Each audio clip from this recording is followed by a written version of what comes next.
नमस्कार, हम भारत के लोग देख रहे हैं आप। मैं हूं सुमित अवस्थी। आज बात INDIA अलायंस की, जिसकी चौथी और महत्वपूर्ण बैठक अब से कुछ ही मिनट पहले खत्म हुई है दिल्ली में।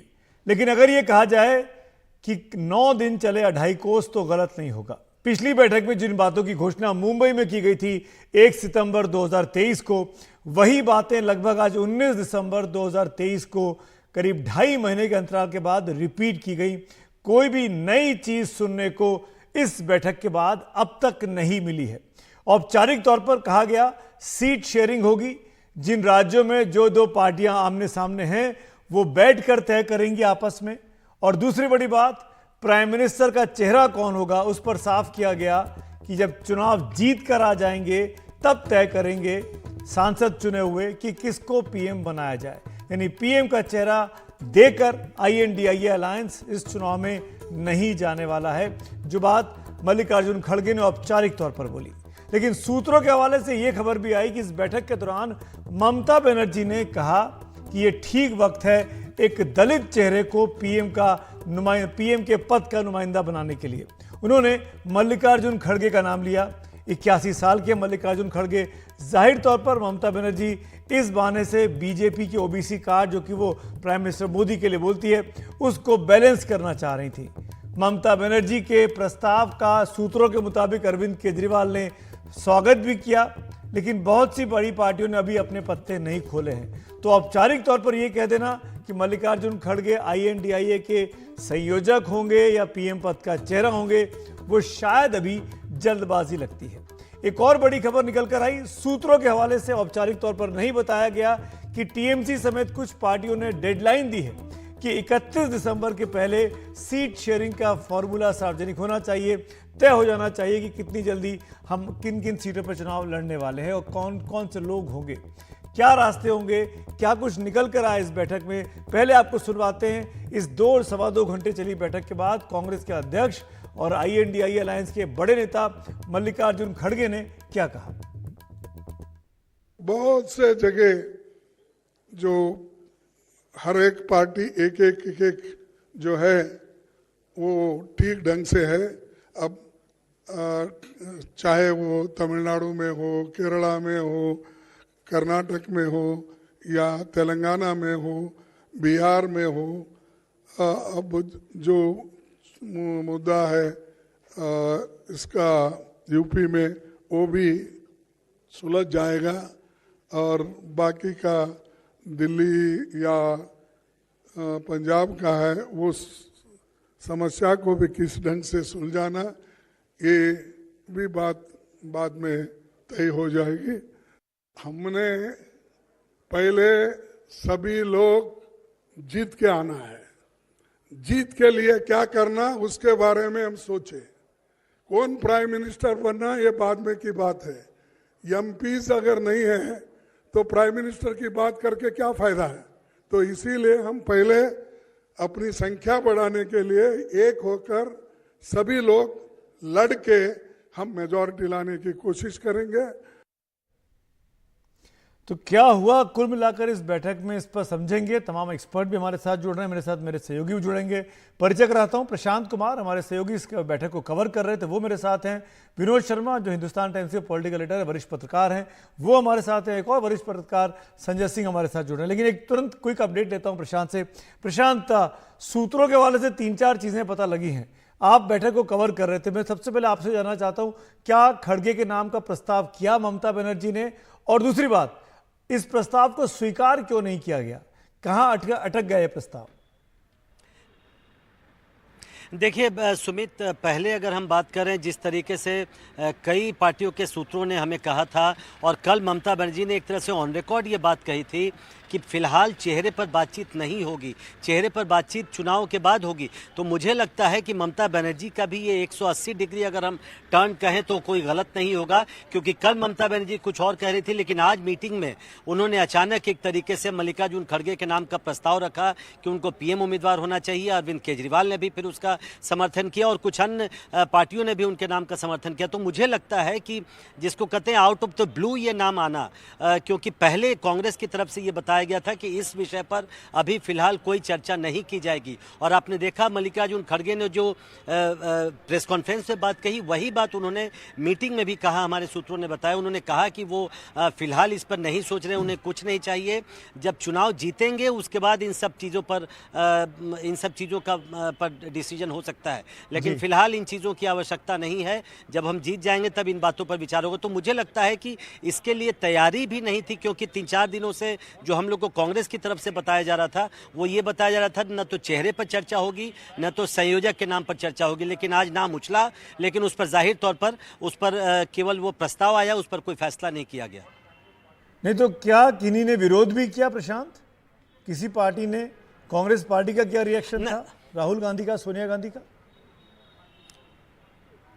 नहीं, उनकी तरफ से कोई बयान नहीं आया। चूंकि मल्लिकार्जुन खड़गे का नाम आया था, उन्होंने मीटिंग में ही बिल्कुल साफ किया कि वो डाउन ट्रोडन के लिए काम करते रहे हैं और अभी वो उनको अपने लिए कुछ नहीं चाहिए। जब चुनाव जीतेंगे तब इन बातों पर चर्चा होगी। मैंने कई लोगों से पूछा, ना तो राहुल गांधी ने इस पर कोई बात कही मीटिंग के अंदर, न ही बाकी किसी नेता ने कांग्रेस की तरफ से।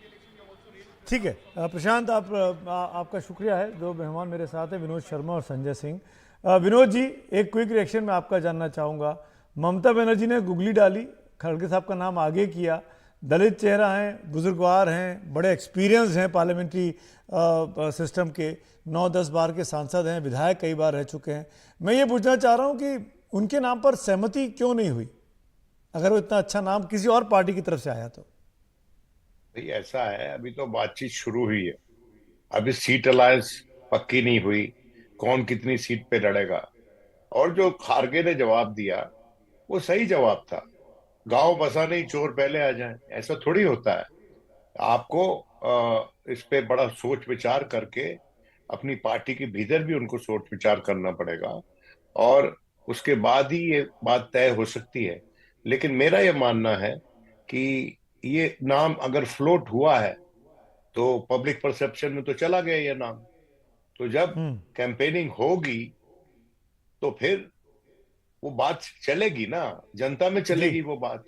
तो कई बार एज अ टैक्टिक्स भी ये किया जाता है, लेकिन उन्होंने खुद इस बात को ढक दिया क्योंकि उनको अपनी पार्टी के भीतर चर्चा करनी होगी और ये कोई इतना आसान मुद्दा नहीं है। और जैसा मैंने कहा, you can't put the cart before the horse. भैया ये तो एक प्रोग्रेसिवली सोच के जरिए ही हो सकता है ना। ये अगर आपके पास आंकड़े होंगे जब भी तो प्रधानमंत्री दोगे, बिना आंकड़ों के प्रधानमंत्री दे दोगे आप।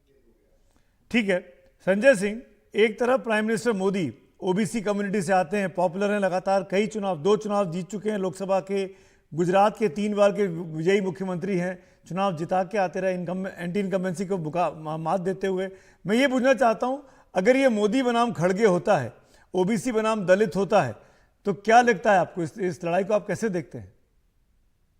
देखिए, ओबीसी बनाम दलित तो नहीं कहेंगे, लेकिन खड़गे बनाम मोदी हो तो मुझे लगता है कि बीजेपी की संख्या जहां है वो संख्या कहीं और आगे कहां जाएगी उसके बाद मुझे पता नहीं। बीजेपी की तो बल्ले बल्ले, खड़गे साहब के मन में भी कई लड्डू फूट रहे होंगे, रघुराम राजन जैसे लोग थोड़े से व्यथित होंगे, बिकॉज मनमोहन सिंह, राहुल गांधी के मनमोहन सिंह बनने के लिए बहुत सारे दावेदार आते हैं। लेकिन एक इशू ये है कि खड़गे साहब अगर, जैसे विनोद जी कह रहे थे कि पब्लिक परसेप्शन में नाम चला, तो खड़गे जी को दलित भी कितने लोग जानते हैं, पर्टिकुलरली जब एक तरह के उसकी बात आती है तो ये भी एक इशू होगा। दूसरे, आप कहते हैं कि युवा नेतृत्व बाकी चीजें, खड़गे साहब 81 साल के हैं, खड़गे साहब लोकसभा में भी विपक्ष के नेता थे, खड़गे साहब कांग्रेस के बहुत वरिष्ठ नेता हैं, कर्नाटक में कांग्रेस कई बार सत्ता में आई लेकिन खड़गे साहब को मौका नहीं मिला। तो ये तमाम चीजें भी कैंपेन के दौरान आएंगी। कैंपेन के दौरान फिर ये भी आएगा कि प्रियंक खड़गे नॉर्थ साउथ डिवाइड के बारे में क्या बोलते हैं, बिहार के लोगों के बारे में, मध्य प्रदेश के लोगों के बारे में, उत्तर प्रदेश के लोगों के बारे में, राजस्थान के लोगों के बारे में क्या कहते हैं, सनातन धर्म पे प्रियंक जी के क्या विचार हैं, खड़गे जी के स्वयं क्या विचार रहे हैं पहले, मतलब पिछले चुनाव में वो क्या कह रहे थे। तो ये तमाम चीजें निकल करके आएंगी। फिर भीतर घात कितना हो, मतलब आप ये सोचिए कि नहीं, पर उसके संजय बाद जी, इतनी आप तरह इसको की कैसे चीजें। देखते हैं? ममता बनर्जी जो कि खुद सवर्ण वर्ग से आती हैं, वो नाम प्रपोज कर रही हैं, कांग्रेस पार्टी फोर्स नहीं कर रही है। ये तो एक कंस्ट्रक्टिव पॉजिटिव डायरेक्शन में ले जाने वाली चीज है ना, अलायंस को बचाए रखने के लिए, कि मैं होंगी मुख्यमंत्री या नीतीश कुमार होंगे या शरद पवार होंगे। उससे बेहतर है कि एक तीसरी पार्टी के नेता का नाम प्रपोज किया, और वो भी वो जो दलित है और जिसने देखिए, 3 चुनाव जिताए, कर्नाटक का, हिमाचल का और तेलंगाना का। अब ये कांग्रेस वाले भी अगर मानने को तैयार हो जाए कि खड़गे जी ने उन जगहों पे चुनाव जितवाया है, राहुल जी ने नहीं, तब तो मतलब इससे बढ़िया बात क्या हो सकती है। लेकिन ममता जी का नाम लेना अपने आप में काफी इंटरेस्टिंग है, क्योंकि ममता बनर्जी स्वयं आज ही नीतीश जी के बारे में वहां लगा हुआ था कि बिहार में कि नीतीश जी जी। प्रधानमंत्री कैंडिडेट होंगे। अखिलेश जी के लोग कह रहे हैं कि वो होंगे। खड़गे जी का नाम पता नहीं, ममता बनर्जी बहुत स्मार्ट पॉलिटिशियन है। कल वो कह रही थी कि कांग्रेस की संख्या वहां 2 है, तो मतलब आगे का अनुपात क्या होगा। लेकिन किसी को लगता है कि एक नाम कुछ मतलब उन्होंने क्या सोच के किया, मैं उनका माइंड रीड नहीं कर सकता। लेकिन ये बहुत कंस्ट्रक्टिव सोच के साथ आया हो कि कांग्रेस को हमें ये देना है, और इनके नाम आगे बढ़ाने से वोट एकदम लुभावने हो जाएंगे और कांग्रेस जो है पोल मैं पोजीशन एक में एक चली और जाएगी। पॉइंट को लेके आना चाहूंगा इस चर्चा में, संजय जी, विनोद जी। एक रेजोल्यूशन पास हुआ है ईवीएम को लेकर भी, उस रेजोल्यूशन को स्क्रीन पे दिखाया जाए। इसमें एक पॉइंट बड़ी इंपॉर्टेंट है, जो लास्ट पॉइंट हमने हाईलाइट कर रखा है, कि the suggestion is simple, instead of the VVPAT slipping falling in the box, it should be handed over to the voter who shall then place it in a separate ballot box after having verified his or her choice. यानी VVPAT की पर्ची जब निकलेगी, voter उसको देखेगा, उसको verify करेगा और फिर उसको उसको काउंट किया जाए। यानी हर वोट के वीवीपैट की पर्ची को वेरिफिकेशन की बात ये रेजोल्यूशन इंडिया ब्लॉक का कर रहा है। विनोद जी, इसको आप कैसे देखते हैं? ईवीएम पे फिर सवाल खड़े किए जा रहे हैं। देखिए, बात यह है कि ईवीएम कोई लास्ट वर्ड तो है नहीं। ईवीएम पे शुरू में किसने सवाल इकट्ठे खड़े किए थे? जब 2004 में जीत गई थी यूपीए। तो मैं इस कंट्रोवर्सी में पढ़ना नहीं चाहता, लेकिन मैं ये समझता हूं कि sanctity of the vote ensure करना इलेक्शन कमीशन का दायित्व है। और अगर कुछ माइनॉरिटी संख्या में लोग भी इस पे सवाल उठा रहे हैं, तो भारत की लोकतंत्र की प्योरिटी के चलते इसको मान लेना चाहिए। कोई ये नहीं कह रहा कि आप ईवीएम को हटा दें। वो कह रहे हैं वीवीपैट से जो पर्ची निकलती है उसको एक अलग बॉक्स में जमा कर दिया जाए। अब इसमें क्या दिक्कत हो सकती है? अगर आप समझ रहे हैं कि जो मशीन है उसी पे पूरा दायित्व रखना चाहिए, और कुछ लोग कह रहे हैं कि हमें थोड़ी सी शक है इस मशीन पे, क्योंकि इस देश में बहुत सी कंट्रोवर्सीज हुई हैं, उनमें से एक पैगासस भी रहा है। और पैगासस तो दुनिया भर में कंट्रोवर्शियल रहा है वो इंस्ट्रूमेंट। तो मेरा यह मानना है कि लोकतंत्र की प्योरिटी को बनाए रखने के लिए, और भारतीय जनता पार्टी तो ऑलरेडी कह रही है कि हम इलेक्शन जीत गए हैं, तो फिर दिक्कत क्या है भाई? दोबारा अगर 2024 में भारतीय जनता पार्टी इलेक्शन जीतती है और वीवीपैट स्लिप्स के होने के बावजूद जीतती है, फिर तो सिक्का चल गया, फिर तो डंका बज गया अच्छे से। कोई सवाल ही संजय नहीं जी उठा का एक सकता आगे काउंटर के व्यू लिए। पॉइंट लेना चाहूंगा मैं, ये बताते हुए कि कांग्रेस पार्टी भी 3 चुनाव जीती है इसी ईवीएम से, कर्नाटक में, हिमाचल में और तेलंगाना में। इस वीवीपैट की वेरिफिकेशन कराना, संजय जी, इसको आप कैसे देखते हैं? देखिए, इसके दो पहलू हैं। पहला तो ये, वहां अरविंद केजरीवाल भी बैठे हैं, वो भी पंजाब का भी इतना चुनाव जीते, दिल्ली का जीते। डीएमके के वो चीफ मिनिस्टर वहां बैठे हुए हैं। बाकी और भी लोग ऐसे बैठे हैं जो सत्ता में रहे और काफी अच्छे बहुमत से जीते हैं। डेमोक्रेसी की प्योरिटी बरकरार रखने के लिए, मतलब सीता जी का कितने बार आप वो कहेंगे कि आप अग्नि परीक्षा दीजिए। इलेक्शन कमीशन बार बार बार बार बार बार बार बार बार बार उसकी परीक्षा दिया। किसी ने हैकाथॉन जब इलेक्शन कमीशन ने ऑर्गेनाइज किया, कोई नहीं पार्टिसिपेट किया। अरविंद केजरीवाल दिल्ली असेंबली में सौरभ भारद्वाज एक बक्सा लेकर के आ गए थे खिलौने जैसा और कहे कि ये हो जाएगा। कोई कहता है जी। मोबाइल फोन का जो ब्लूटूथ का वो था उससे हैक हो जाएगा। अब एक नया मैं सुन रहा हूँ कि पेगासस से वो हैक हो जाएगा। मतलब ये तमाम, अब जो सैंक्टिटी प्योरिटी तो आपका सब्जेक्टिव है, आप कहेंगे हम नहीं मानते, हार गए तो नहीं मानते। अब बीजेपी को प्रूव करे बियॉन्ड डाउट, तो मैंने वीवीपैट आप लीजिए, फिर जाकर बक्से में डालिए, तो बैलेट बॉक्स ही वाला हो गया ना। फिर वहीं से काउंटिंग करिए, तो फिर काय को मशीन काय को दिया, वही ठप्पा लगा वहीं डाल दो। वो इसलिए कि बैलेट बॉक्स लूटने में कई लोग बड़े माहिर थे। और टीएन सेशन के बाद वो लुटेरापन बंद हो गया। और उनको ये भी याद रखना चाहिए कि वीवीपैट, ये जो ईवीएम है, वो राजीव गांधी लेकर के आए थे, वो ये सरकार लेकर के नहीं आए। और जब ये सरकार पहली बार बनी तो उस समय कांग्रेस का लंबा शासन लंबा काल डिबेट था। का विषय है ये, 14 मैं में फिर बुलाऊंगा कांग्रेस का आप ही दोनों शासन को। काल था, और बीजेपी हम के शासन ईवीएम काल की में बीजेपी सैंक्टिटी पर ही बात करेंगे, वीवीपैट के सिस्टम पर ही बात करेंगे। माफी के साथ वक्त की कमी है, शुक्रिया अदा करना चाहूंगा आप दोनों का, विनोद जी और संजय जी। लेकिन ईवीएम को लेकर बाकायदा रेजोल्यूशन पास हुआ है, क्योंकि इन चुनावों में कांग्रेस के कुछ नेताओं ने कहा कि विधानसभा चुनावों में मध्य प्रदेश और छत्तीसगढ़ में जो नतीजे आए उसमें कहीं ना कहीं ईवीएम में कुछ खुरपेच किया गया। ये आरोप है कांग्रेस के नेताओं का, जो चुनाव हार गए हैं, पर जब चुनाव जीतते हैं तब ईवीएम को लेकर वो कुछ नहीं बोलते हैं। आखिरकार क्यों ईवीएम पर एक कंट्रोवर्सी और गरमाई जा रही है 2024 के पहले?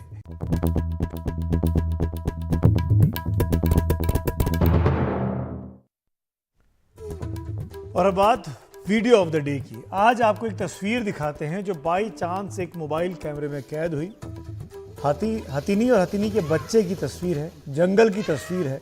नहाने के लिए पानी के एक पॉन्ड में घुसते हैं और देखिए क्या हुआ, वहां से एक घड़ियाल निकलता है। छोटे बच्चे को लेकर हथिनी उस कुंड में गई थी, लेकिन गर्मी थी और जब बच्चा पानी में खेल रहा था तो उसके अंदर वहां पर घड़ियाल था, जो कि दोनों को देखकर वहां से निकलकर, पानी से निकलकर भागता है। कुछ सेकंड की तस्वीरें हैं, लेकिन अचानक मोबाइल में कैद हुई। एक मां ने अपने बच्चे को सुरक्षित बचा लिया।